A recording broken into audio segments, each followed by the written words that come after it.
Everyone আসসালামু আলাইকুম। চলে আসলাম চিকেন শাসলিকের রেসিপি নিয়ে। চলুন শুরু করা যাক। প্রথমেই আমাদের লাগবে চিকেনের বেস্ট পিস কিউব করে কেটে নেওয়া। এরপর লাগবে গুঁড়ো মশলা। এর মধ্যে রয়েছে মরিচ গুঁড়া, জিরা গুঁড়া, ধনিয়া গুঁড়া, হলুদ গুঁড়া, গরম মশলার গুঁড়া, চিলি ফ্লেক্স, লবণ এবং গোলমরিচের গুঁড়া। এরপর আরও লাগবে পেঁয়াজ কুচি, ক্যাপসিকাম কুচি, আদা বাটা, রসুন বাটা, সয়া সস, টমেটো সস এবং লেবুর রস। এখন আমরা ম্যারিনেশন করে নেব। তো ফার্স্টে চিকেনগুলো নিয়ে নিব।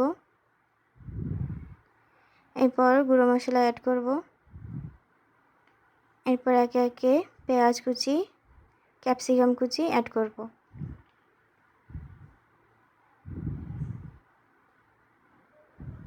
দিয়ে দিচ্ছি 2 চামচ টমেটো সস,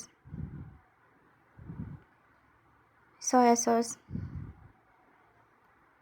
লেবুর রস, রসুন বাটা এবং আদা বাটা।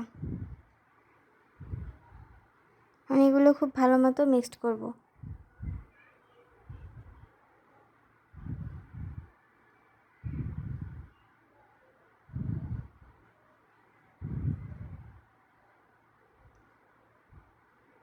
এখন আমি চিকেন শাসলিকের কাঠিতে মাংস, ক্যাপসিকাম, পেঁয়াজ এগুলো পরপর ভরে শাসলিকগুলো তৈরি করে নেব।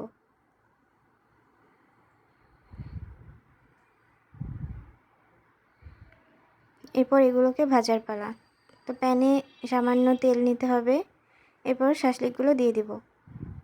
খুবই অল্প আছে, প্রায় আধা ঘন্টা ধরে শাসলিকগুলো ভেজে নিতে হবে যাতে মাংসগুলো সেদ্ধ হয়।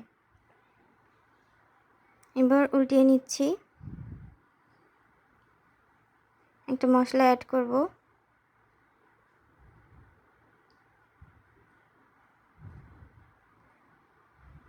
আবার উল্টিয়ে পাল্টে এই তো 30 মিনিট পর আমাদের শাসলিক রেডি।